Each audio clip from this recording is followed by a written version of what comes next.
Hello everyone. Welcome back to the session on your operating system. Today we are going to discuss about a new topic. This is from your fourth unit, I guess. That is nothing but RAID structures. What we actually left it on. Okay. So with this topic, we'll be actually completing your third unit. I think it's in the third unit we have this RAID structure. So we are trying to complete this in this particular concept. So whatever the diagrams you people are going to see in this particular session, whatever the slides you're going to see, all have been prepared from this particular preferred textbook. That is nothing but Abraham Silberstrass, Peter Bear, Galvin, and Jed. So this is the prescribed textbook which we are following actually. So you people can follow this. So today we are actually going to discuss about RAID structure here. First, we'll see the introduction part related to RAID, what exactly we mean by RAID here, why we require RAID and all, and then we'll discuss about the levels. Actually, there are total from RAID level 0, we have RAID level 6, and this is some additional things what we are going to discuss. One more different kind of level is there.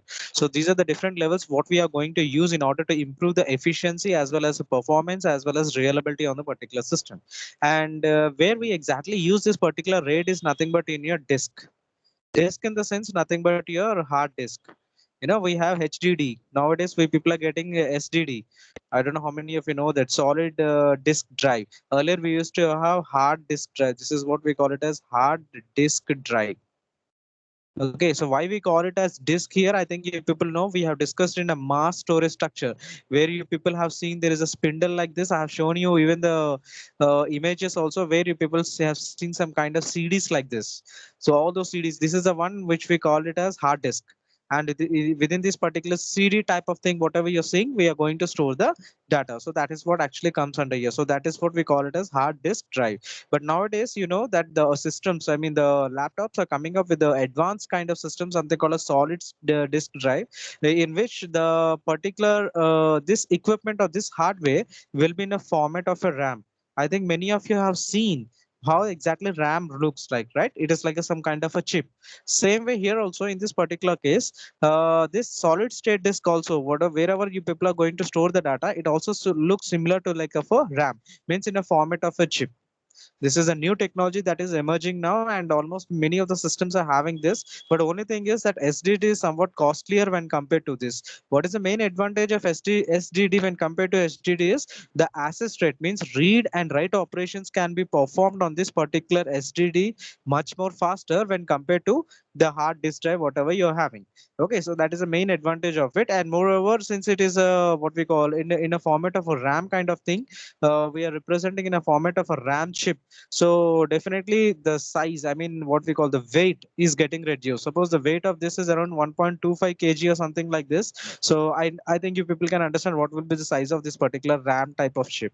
Okay, it's very lightweight. So your laptop is going to get reduced a lot weight, and almost you people are getting lightweight. That's why people can see that whenever you people watch it in your Amazon or Flipkart, you will be seeing that they will be saying lightweight laptops and all. So why they're calling lightweight in the sense is nothing but they are using their SDD, okay, solid disk drive. Now this is related to like something like hard disk here, hard disk drive. So how to store the information, how we can protect the data that is present in our hard disk drive using these particular levels, that we are going to discuss in this particular scenario. So first thing what he's saying is that disk drives, whatever we have, this has been as the technology has emerged. So this disk drives, whatever we are using, that is nothing but your hard disk, they are getting smaller day by day. And due to that smaller, as they're getting smaller here, means earlier we used to have very big kind of CDs, but now that has been reduced to a smaller kind of disk, and it is getting much more reduced to much more smaller kind. Okay, so and due to as the size is getting reduced here, the capacity is increasing. Remember that the size is getting decreased, but the capacity is increasing, and due to which it has become cheaper. As the size is getting reduced, automatically that particular disk drives are becoming cheaper, and so because of which it becomes, if you talk about economical point of view, these are becoming very feasible for using.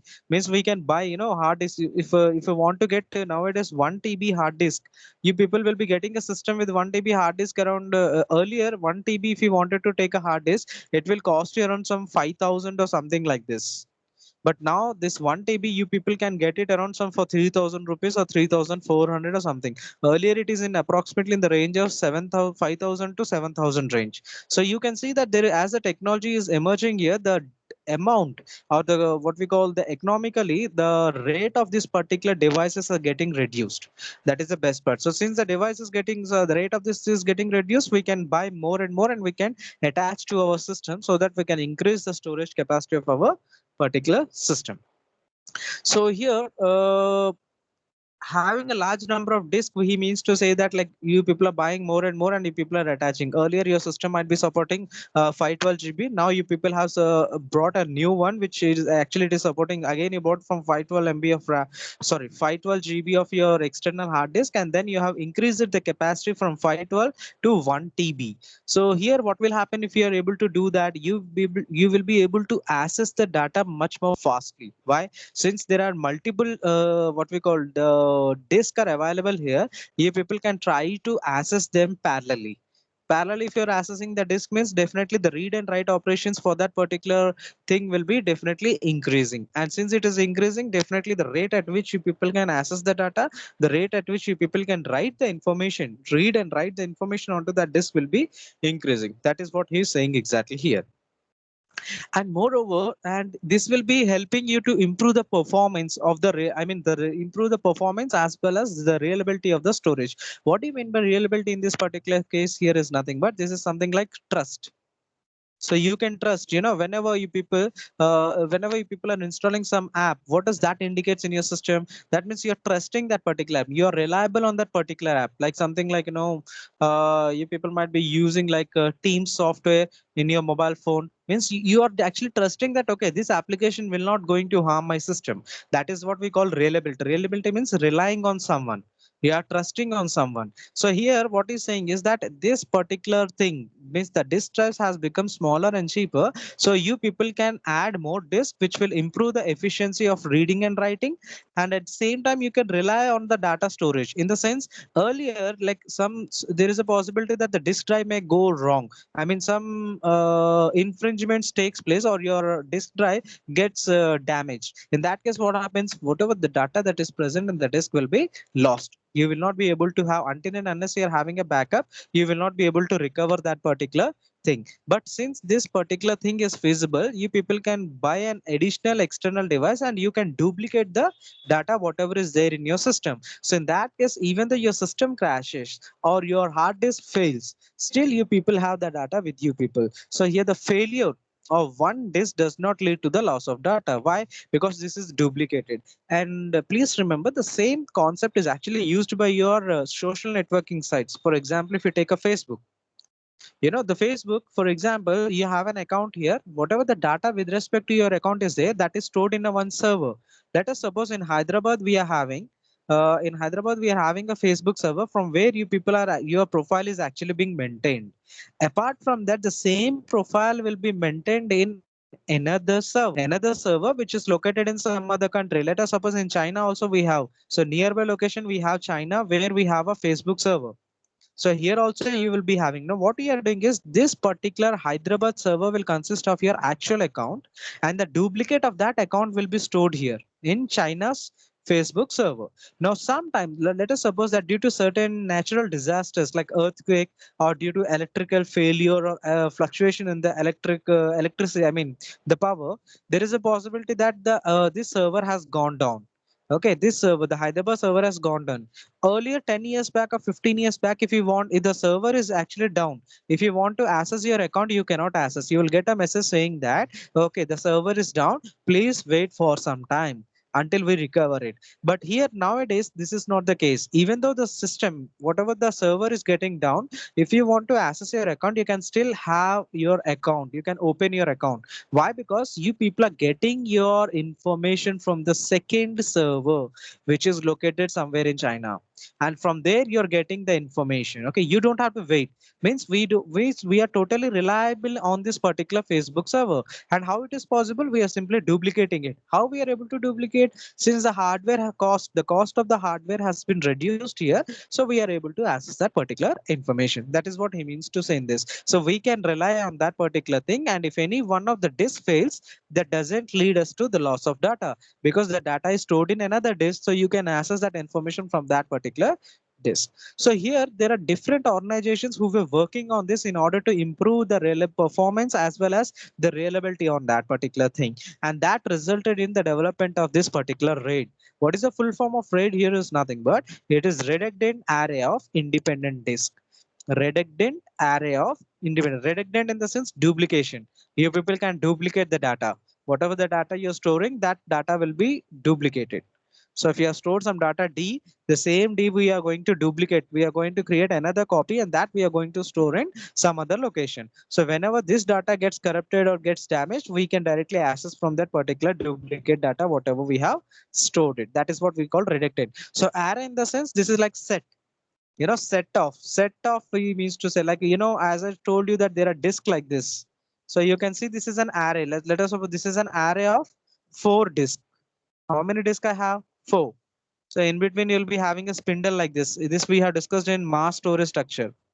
So this is an array of 4 disks where we'll be storing the duplicate copies of it. Okay. And these are independent disks. Why these are independent? They have nothing to do with the disks that are present in your system. Okay. Whatever the data is present here in this particular, this is something you can assume. This is your hard disk in your system. Okay, this is a hard disk in your system, and this is the hard disk which is present in your external. You have bought an external hard disk drive where you people are trying to store. Now you have to connect this to your system using USB cable. So what does that mean? This is independent, right? So even though your system crashes, means whatever the data present in this particular disk is getting lost, but still you have the data in this particular disk, means you can still access that particular. That is the best part of this particular, what we call reduction of amount. I mean the cost and the size of this particular disk. And these organizations came up with this particular thing, RAID, and this has really improved the performance and the reliability. It has actually improved the performance and reliability. We will see how exactly it is doing it. We'll just see the technique, what it is going to implement, how it is implemented, that we are not going to see here. So actually RAID actually consists of small cheap disk where we used to call, okay, so earlier. So in the beginning, RAID was used to be seen as a very small cheap disk, means very less expensive, so that we can use it for performing, we can use it for different operations, performing small operations for that. But later on, as the technology has been advanced, these people came to know that, okay, RAID is actually very useful for high reliability, means we can trust it. We can rely on this particular RAID structure which has been developed, and it has a very high data transfer rate when compared to this particular normal hard disk drive what we have in the system. So here what happened here, actually earlier when it was newly developed, they used to call in the RAID, the I was called as inexpensive because it is very cheap, and we can rely on that, so we can use it. We can normally use it. This is like something like pen drive. Earlier they used to use something like, they assume it as a pen drive. So I think you people, pen drives are very inexpensive, right? They are not very costly, so you'll be getting it, and at the same time you can use it for performing different operations of placing the data and all as a backup. But now this, as the technology emerged, they came to know that this is much more beyond inexpensive thing. This is rather than using it as a secondary storage, we can use it for reliability purpose, and moreover the data transfer rate is also very high in this particular thing. So that's why they have converted this I in a RAID. That is nothing but this I. Earlier it was called as inexpensive, something like expensive disk. But later on, as the technology expensive into independent, redundant array of independent disk. So this is the way how they have actually converted the terminology. Okay. So next, let's see how it is going to improve the reliability via redundancy. Okay, so how the RAID level is going to improve the reliability. Reliability, as I told you, this is nothing but the meaning of reliability is trust, depending on it. So how we can depend on this particular RAID using redundancy, that we are going to see. What do you mean by redundancy here? Already I told you, this is nothing but duplication. Duplicating the data. So we are simply trying to duplicate the data here in this particular case. So that is what we call it as reliability. Now here he's saying that, let us suppose there are n disk available. So we have a set of n disk like this. So 1, 2, 3, 4, 5. So total 5. So n is equal to 5 disks. Then he's saying that the failure of certain number of disk in this particular array is much more higher when compared to a specific single disk getting failed. Means what it means to say, rather than getting you people saying that this disk will fail, the chances that multiple disk will be failing within this particular array of disk is more possibility. It exists more possibility when compared to single disk getting failed here in this particular scenario. So for that, he has given a small example here, how exactly it works. Okay, I hope you people are getting this one. Railway, what he's saying is that if you're having a RAID with n disk here, the possibility that some disk M disk are getting failed is much more higher. The possibility of M disk among this n disk getting failed is more when compared to a single disk getting failed. Okay, what do you mean by that is, for example, if you're having 8 disk in an array of a RAID, the possibility that 3 disk will fail is more. The feasibility that these 3 disk will be failing more is higher when compared to you people are saying that single disk will be failing. So there is a possibility of more disk getting failed. That is what he means to say in this particular scenario. And that he is explaining it using a small example where he is taking a mean time to failure. So what is the mean time for a single disk? Let us suppose for a single disk to fail, the mean time failure is 1 lakh hours. So it take 1 lakh hours, then a single disk is going to fail. That is the mean time he's taking here. Then the mean time for the failure of some number of disk, like out of n, m number of disk has been failed, that for 100. So here is taking n equal to 100. So from 100 disk, some m number of disk are getting failed. So how much time it is going to take? For a single disk, if it takes 1 lakh hours to fail, then for m disk, how much is going to take here is nothing but 1 lakh by total number how much we are having. That is 100. So almost equal to 1000 hours. And you know that one day is equal to how much? 24 hours. So if you convert this hours into this, like 1000 hours is equal to how many days? So I think you people know how to do cross it. So 1000 into 1 by 24. So you will be getting the number of days. So it is approximately 41.66 days it is going to take to crash some of the systems, I mean some disk from this particular, and it is not very long. It is a very less number of times that we are having that the disk may fail exactly in this particular scenario. So in that case, what is the solution we have? He is talking about a single here. We did not duplicate anything. He's talking about a single disk, means your system, your laptop, whatever you're using. In that, he's talking about here that you have a single disk which consists of some set of disk, and among them, this is a possibility which I'm having. So in that case, how can we protect our data? So we can protect our data only when we can copy it. We can copy it to some other different, I mean, some other particular hard disk. Either it can be an external hard disk or it can be some other device, so that if people are duplicating the data, then only you can perform it. So solution for that is nothing but redundancy. Redundancy is nothing but duplication. So redundancy, that is what he's saying. What is the solution now to copy the data or store it somewhere here is nothing but redundancy, that is duplicating that particular data. So redundancy means duplicate every disk. So whatever the information is present in that particular system in your disk, that we are going to duplicate it. And the other name for this duplication is called as mirroring. You know, you people stand in front of a mirror, you can see your image itself. What is that? That is a duplicate image, isn't it? It's a copy of yours which you're seeing in the mirror. Same thing is what we call it as here. So here we are simply going to duplicate the data whatever we are having, and we call it as a mirroring here in this particular thing. So when we are talking about mirroring here, we actually call it as a logical disk. Okay, we actually call it as a logical disk, and this logical disk consists of two different type of disk here. So we basically call it as a physical disk. It consists of two physical disk here. Every logical disk will consist of two physical disk. Okay. Okay, and we call this as mirror volume. Mirror volume. What do you mean by mirror volume? Here are nothing but this will consist of the data. Whatever the data is present in this particular physical disk, that we will duplicate and store it in this particular physical disk. Okay, that's the reason we are saying that this particular logical disk will consist of two different physical disks. And in the two different physical disks, we will be storing. So in one of the disk, we will be storing the data, and that data we are going to duplicate it and store it into this particular physical data, so that whenever this particular disk fails, we still get the data from this particular disk. Okay, and that is what we call it as a mirrored volume. So the combination of these two is what we call it as mirrored volume. Okay, now here remember the disk factor is also the same. The risk factor is also the same here.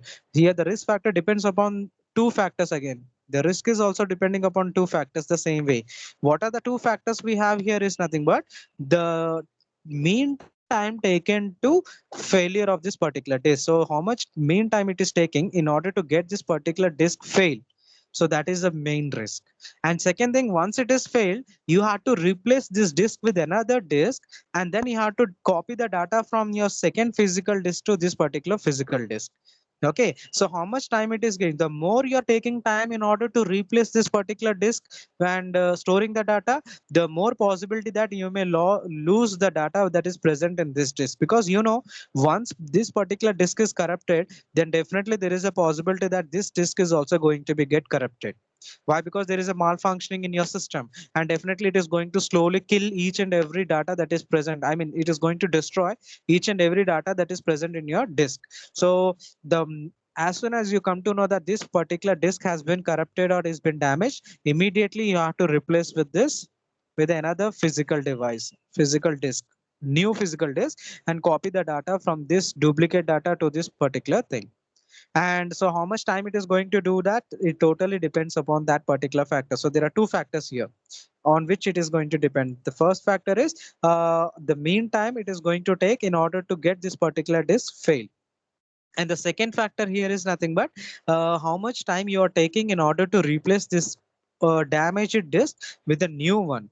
Okay, and how you're replacing the data, and how fastly you're able to copy the data from the second disk and storing it into the new disk, so that both the disks are available for functioning. So that totally depends upon that. So this is a risk factor what we have when you're performing on this particular thing. This you people have to keep in mind. And please do remember this mirroring concepts and all, because if you remember this mirror concept, now next thing, as I told you, so this is nothing but the mean time to failure, what I discussed just now, that I'm explaining here in this point.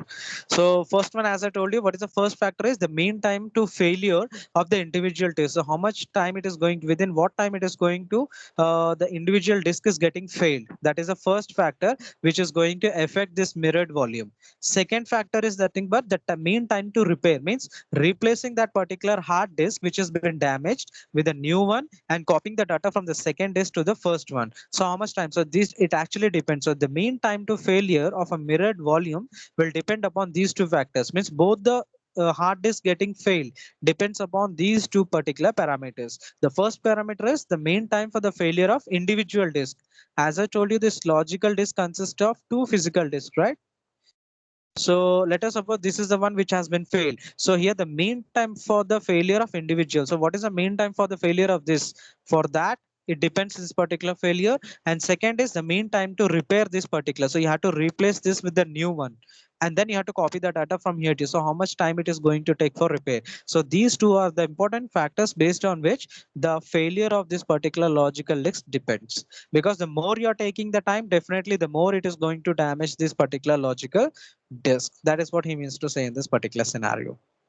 And the next thing what we has improvement of in performance and parallelism here. So parallelism means how we can improve the performance of a system using parallel, means accessing multiple disks simultaneously definitely will improve the rate of data read and write operation, isn't it? Earlier you people are accessing only single disk one by one, and you're trying to perform read and write operations.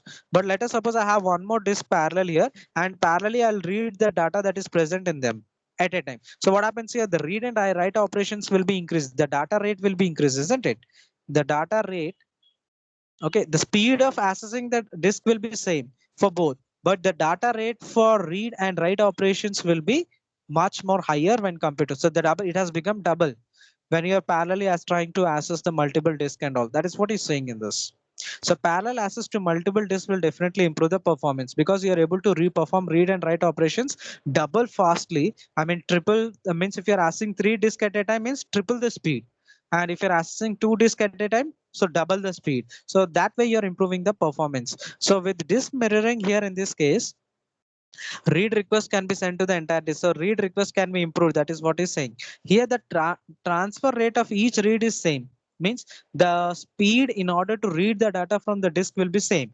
For example, this is the disk. I'm trying to read the data from it. Let us speed is 3.1 kbps. 3.1 kilobytes per second, and parallelly I'm using one more disk.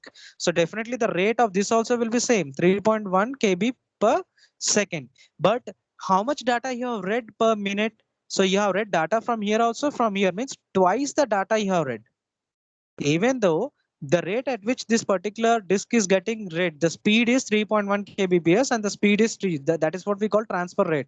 But when you talk about the data's point of view, how much data you have read, twice the data you have read, because you have read the data from this disk as well as from this particular disk. So definitely twice the data you people have actually gathered it from this particular disk. But the speed at which you have gathered it is same. So first disk you can access at 3.1 kbps, and the second disk also you people can access at 3.1 kbps per second. So no much differences here. So here there are two techniques that have been used in order to perform here. That is what we call it as stripping. Okay, so stripping is the one which is a technique which is used in order to perform what we call uh, technique which is actually used to improve the performance here, and that is of two types. This stripping is actually classified into two types here. Okay, so stripping is nothing but it is something like this is something like splitting the bits. Okay, splitting the data. Stripping is nothing but splitting the data. Suppose I have data here. Earlier I am trying to store this data only in this disk. I have 3 disks.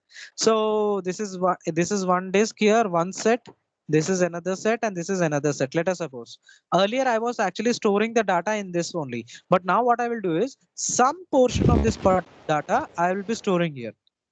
Some portion of this particular data I'm going to store it here, whereas coming to the remaining portion I'll be storing in others. Like suppose 50% of the data I'll be storing in this, remaining 25% I'll be storing here, remaining 25% I'm storing here. That is what we call it as stripping, dividing whatever the data we are having among multiple disk whatever we are using. And this stripping is actually classified into two types. One is what we call it as data stripping, another one is what we call it as block level stripping, and these two we are going to use in our RAID levels. Okay, first one we are talking about data stripping here. So data stripping is nothing but splitting the bits of each byte.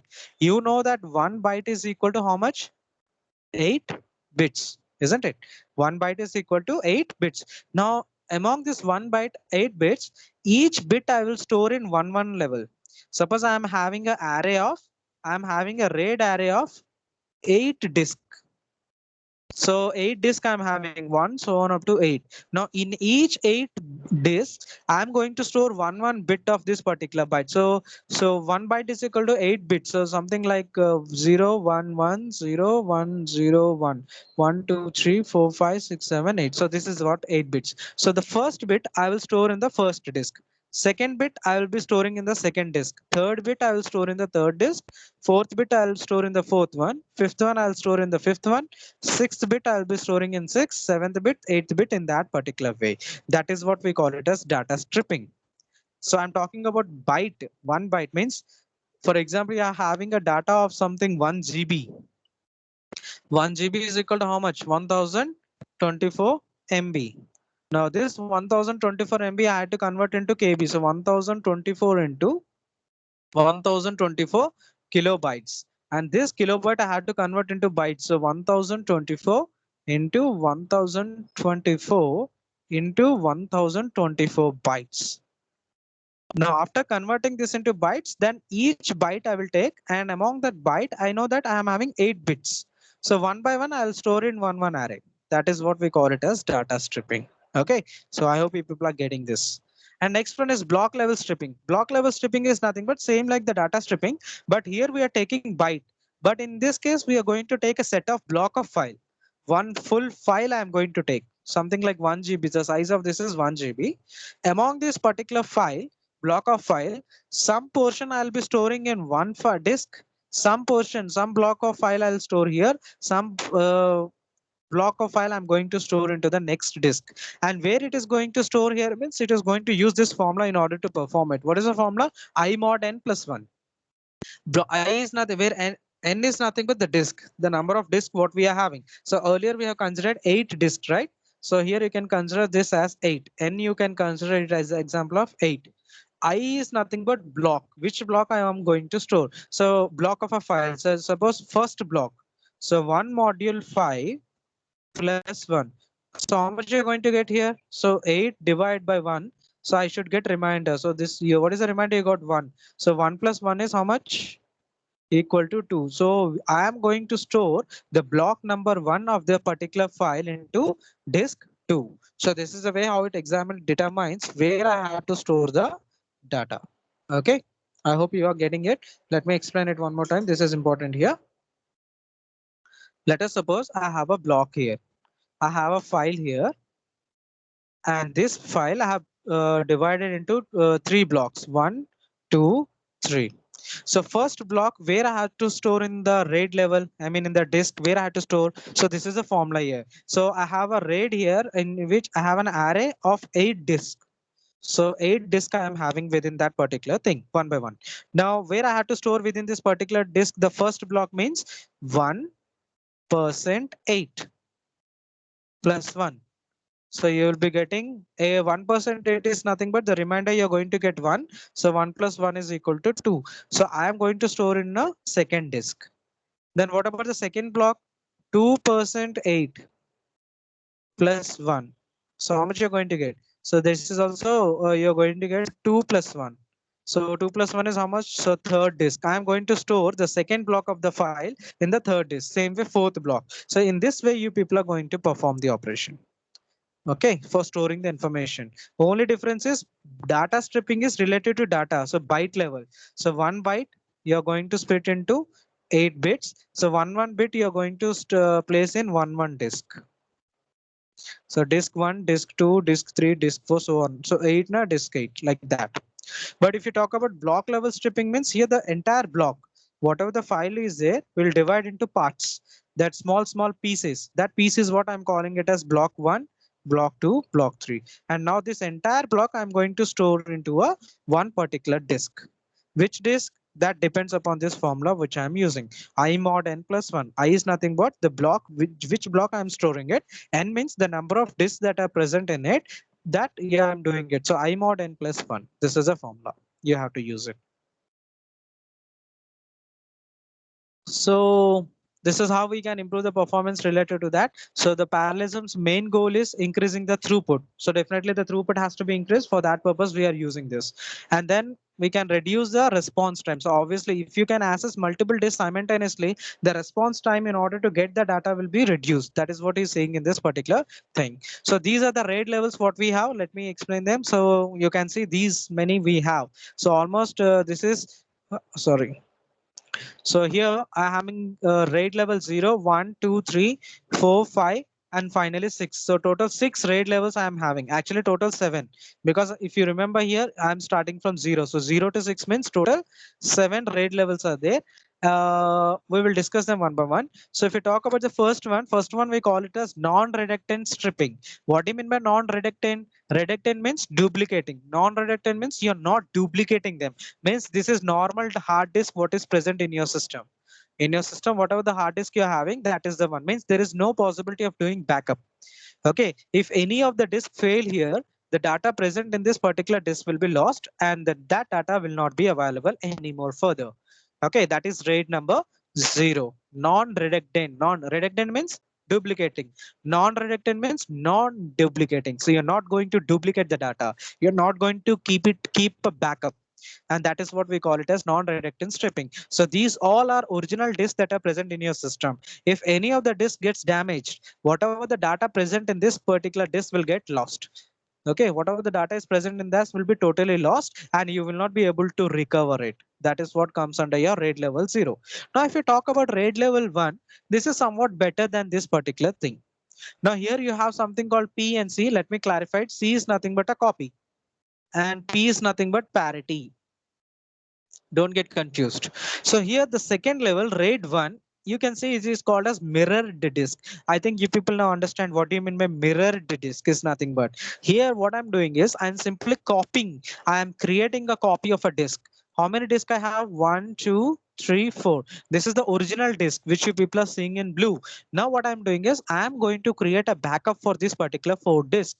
How can I create a copy? I mean, how can I create a backup for this? Simply duplicating the data that is present in this particular disk. So this one is one, two, three. So the one which you people are seeing in gray color, these are the duplicate copies. So that's why these are represented as C.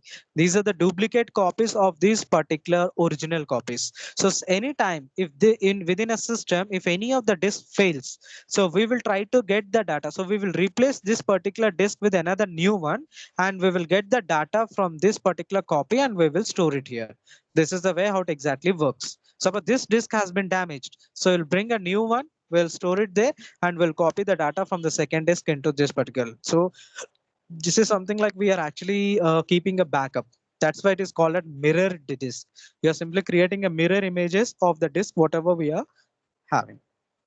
And the third one, what we have is RAID number 2. Now this is somewhat different when compared to it, and it is much more advanced when compared to your RAID 1.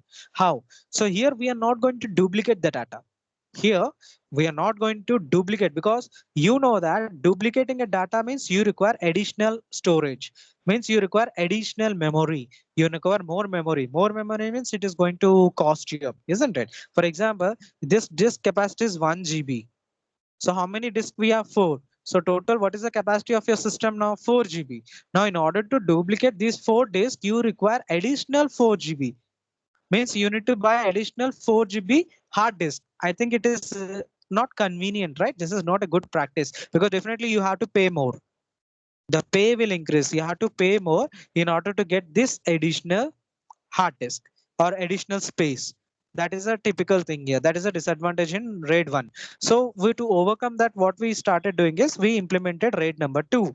We call it as memory style error correcting codes. Why? Because we are calling it as rather than duplicating the data, we will maintain additional space, but it is much more less when compared to this. For example, here we are using 4 GB of data, but if you see here, I am using only 3 GB of data. And in this 3 GB, I am not going to store or copy the image. I mean, whatever the data is present in the original disk. Rather, what I'm going to do is I will maintain a parity. I will maintain a parity for each and every disk. Suppose in this, I'll be having a parity related to disk number 1 and 2. And this second disk may consist of a parity for disk 3. So this is connected to this. And the third disk may be consisting of parity related to this particular disk number 4. And parity 1, I mean, disk number 1 may consist of parity for disk 1 and disk 2. What do you mean by parity here is nothing, but these are bits. Parity is nothing but bit. This will be coming in your computer networks in the next semester where you will be learning. Here, parity is basically classified as even parity, odd parity. So what do you mean by odd parity is nothing but even parity is nothing but if you have even number of ones. So we are representing a bit one. Okay, bit. So bit 1 byte is equal to how many? 8 bits. So 1 0 1 1 0 1 0 1. So 1 2 3 4 5. Okay. So this is what I mean to say. This is 1 byte in which you are having 8 bits. How many ones are there here? 1 2 3 4 5. So you're having total 5 ones. 5 is the odd number. So that comes under odd. If you're having odd number of ones, we call it as a odd parity. If you have even number of ones, we call it as a even parity. So with the help of this parity, we'll come to know that if any of the system has been damaged, any of the data is damaged, what will happen? Let us suppose this is the data you want to transmit here. 10110101. During transmission, what happens suddenly is due to network fluctuation or something like that, the second bit, whatever you're having, that is 0. This is getting replaced with 1. Now what happened? Actually, you have sent 5 bits, 5 ones. But when it is reaching the destination, how many data we having? 1, 2, 3, 4, 5, 6. There are 6 ones here. It become even parity. But what exactly we are going to do? We have stored the information in this particular disk that there should be odd number of bits. Odd ones should be there. But when we got the information, when the data is corrupted in this, we came to know that there are 6 ones are present here. So definitely there is an error in this particular byte. So using the parity, whatever we have here, we will be able to detect which particular array, I mean, which particular bit has been damaged, and that we will find it out and replace that with the next bit. Suppose it is 1, we'll replace that with 0. Okay, and this one we will be looking computer networks, how this parity works, or what is the working of this. This will be coming in your computer networks. Even you will solve the problem. You'll be given a message which will transmit from source to destination, but source is having one message. When it reached the destination, the message has been changed. Now you have to determine which bit has been modified. So that you will be doing. That's an interesting problem solving we have, but that I cannot discuss here right now. That will be coming in your computer networks. Just remember that parity is of two types: even parity and odd parity. Even parity means even number of ones will be there. Odd parity means odd number of ones are there. And based upon this particular parity, we will be determining whether which particular location or which particular bit has been damaged. So that information we are storing in this RAID number 2. Next, we have something called as RAID number 3. This is what we call it as bit interleaved parity. I think you people understand what you mean by bit here. Already we discussed it. We have two type of stripping: bit stripping and block level stripping. So block level files are used here. Bit stripping means bits. So within the bits, whatever we are storing, so that each one bit we are going to store in different thing, different disk. That is what he means to say here. So here I'm going to apply. That's why I asked you people to remember it. So RAID 3 actually uses bit interleaved parity. So we'll be storing only one disk for parity. So you can see the size has been reduced. This is an advanced version to RAID number 2, and it is much more faster. That's the reason. Because of this development, we never use RAID number 2. Okay, we never used practically RAID number 2 because the advanced version of that has come up and we were using this one. Here what happens here is the bits, whatever the bits we are having, that we store each one in a single disk. As I told you, for example, as I have taken an example now, suppose one bit is, I mean, one byte is equal to 8 bits. So here we have 8 bits, right? How many we have here? Original disk 4. So each bit will have 1, 2, 3, 4, 5, 6, 7, 8th bit. In this way, we are going to store the data. And whenever there is an error present in that, using this particular parity, as I told you, we have even and odd parity. Based upon the data that is stored here, we will be able to find out which particular disk is damaged. And we will try to replace the data in that particular thing. So remember, always this particular bit, I mean, bit level interleaved parity should be in a power of 8 or divided by 8, because 1 byte is equal to how much? 8 bits. So either you should take 4 disk, or you means what it means to say, when you are storing the data in a disk, the disk capacity should be either there should be 8 disk in that. It can be 4 disk, 8, 16. Okay, the one which is either a power of 8 or it should be divisible by 8. Okay, so in that way only you people can do it. Then only you can store the data and all. That is what he's saying in this RAID number 3. Now again, a much more advanced version came. That is RAID number 4, block. I think you people might have understood what you mean by block. Similar to RAID 3 only, but here we'll be taking care of files. Like I discussed before related to files, now block level files. So we'll be storing block. And what is the formula we used there? I mod n plus 1. Same formula we are going to apply here. But here we will be using this for storing the files, bulk of files, where we will chop this particular files into small pieces. We call it as block. And that block we are going to store. So I represent the block, which block number we are storing. And mod is nothing but used for reminder purpose, and represent the number of disk. So either how many disk we are using here? 4. 1, 2, 3, 4. This is for checking purpose. So 4, n is equal to 4. So based on that, we'll determine in which particular disk I'm going to store the data. Next, we have something called RAID level 5. This is much more advanced than compared to the previous one. Here we are separately using one memory for storing the parity. Now what he started doing is this parity, why to store separately as a separate disk? We will store the parity in each and every disk where we are actually storing the data. Suppose, as I told you, there are 8 disks are available here, like this. So 1, 2, 3, 4, 5, 6, 7, 8. So there are 8 disks are available here. So one of the disk will consist of information related to parity, and in the remaining disk will be consisting of data. Data is nothing but bits. So I'm talking about here, this is a single disk. This is 1, 2, 3, 4. 4 disks. This is one disk. and I mean hard disk. And within this hard disk, I'm having 8 separate disks within this, like this. Yeah, this is a separate disk present. Each and every block, whatever you're seeing here, will consist of 8 disks like this.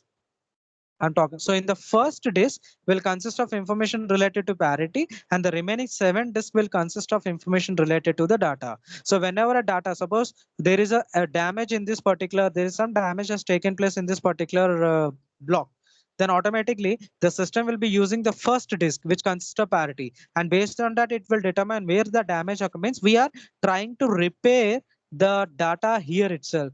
Whichever the data has been damaged here, we are trying to repair in this particular disk itself. We don't have to depend on other disks to get the parity information, because that parity information is present here itself. But in the RAID number 4, the parity is present here. So first we have to get the data from here, we have to store, so it is going to take some time. But in this case, that is not the possibility, because the parity is present in the same disk which has been damaged. And RAID number 6 is nothing but here P plus Q redundancy they use, nothing but whatever the parities we are having here in some disk, he will be duplicating them. He will maintain a duplicate. I mean, he will duplicate the parity information and he will store it, so that even if the parity disk is getting damaged, it can get the information from the other parity information. So not all disk, some disk will be redundant. Redundancy is nothing but duplicating, as I told you. So you can see here disk number 2, 3, 4, these blocks are having a duplicate parity. So first parity is the original one, second is the duplicate. Original, duplicate, original, duplicate. So if any time the original is getting damaged, you'll get the data from the duplicate. If any case the duplicate is getting damaged, you will get the information from the original one and you can replace it. So these are the 4 different RAID levels, whatever we have. And this is the information, whatever I have explained you just now. That is what is explaining here one by one. That's it. So this is RAID level, also called as bit level interparity. I told you how to do that. So zeros and ones we are going to use, and I told you how to perform that. That information is giving here, and this is related to RAID number 4. So this is how we are having here, and then RAID number 5. Cool. So P's are distributed across all the blocks. And finally, RAID number 6, P plus Q redundancy. So here what we are doing, we are storing. So here some bits, some blocks will have a double parity, means a duplication of a particular parity we are going to do and perform it. Now, apart from that, this is the last one what we have here in this particular case. We call it as RAID 0 plus 1 or 1 plus 0. This is not something new. This is a combination of RAID 0 and 1. Okay, it is a combination of RAID 0 and 1. How they exactly perform, I'll show you. This is the one we have. You can see here, this is the RAID, this is RAID 0 plus 1, means combination of RAID 0 and combination of RAID level 1. Both you are combining it into a single one. And the second diagram, what you are saying is related to RAID number 1. So first RAID number 1 you're taking, then the RAID level 0 you're taking, you're combining it, then you're getting this. But in the first case, RAID 0, RAID level 0 you're taking, and then RAID level 1 you're combining. This is a hybrid. We usually call it as hybrid. When we combine two different things together, two different levels together, we call it as hybrid. This is a hybrid, this is a hybrid, but they have some differences here. What is the differences here is, this is a mirror image. This one is a mirror image of this particular thing. If any of this particular disk damages, we can get the information from this particular stripe. But here, whereas coming to this, the same thing we are doing it up, but they mean to say that among these two, RAID 1 plus 0 is much more advanced when compared to RAID 0 plus 1. Why it is? Because RAID 1 plus means it is using the features of level 1 before, and then it is using the features of level 0. But whereas coming to RAID 0 plus 1, we are using the features of level 0 first and then this. That's why there is a possibility. If a disk failure take place, we can get the data from the mirror image. Same way. But here, this entire block will be mirrored at a time. But in this case, individual block will be mirrored here. You can see here, individual block, you're creating a copy of it. But in this case, you're not doing like this. In the first one, you're taking the entire this and then you're doing the mirror. Means if any of the disk get damaged here, there is a possibility you have to recopy all the disk. Suppose this disk is damaged, so you have to recopy this entire disk into this. But in this case, that is not the case. Suppose in this case, this particular disk has been damaged, then you can directly get the data from here. You don't have to copy the remaining one. That is the advantage when compared to this. That is all about your real RAID level 0 plus 1 and 1 plus 0. Okay. So RAID implementation is nothing but how can we implement? We can implement at volume management source softwares. We can implement in other network layers like SAN and all. This is something high, I mean, advanced topics what we have related to this. Just have understanding of it. That's enough. And these are features that you people can go through it. I'll give you the slides. You people can just go through it. These are the normal features what we have. Extension like where we can use it. So checksum and all. This is related to computer networks. RAID levels, whatever the parity and all I explained you people, that we will be seeing in the computer networks. How we are going to solve this problem. Okay. So finally, this is all we have for today's session. I hope you people have understood this particular concept. So in the next session, we'll discuss the new topics. So thank you and thank you for watching.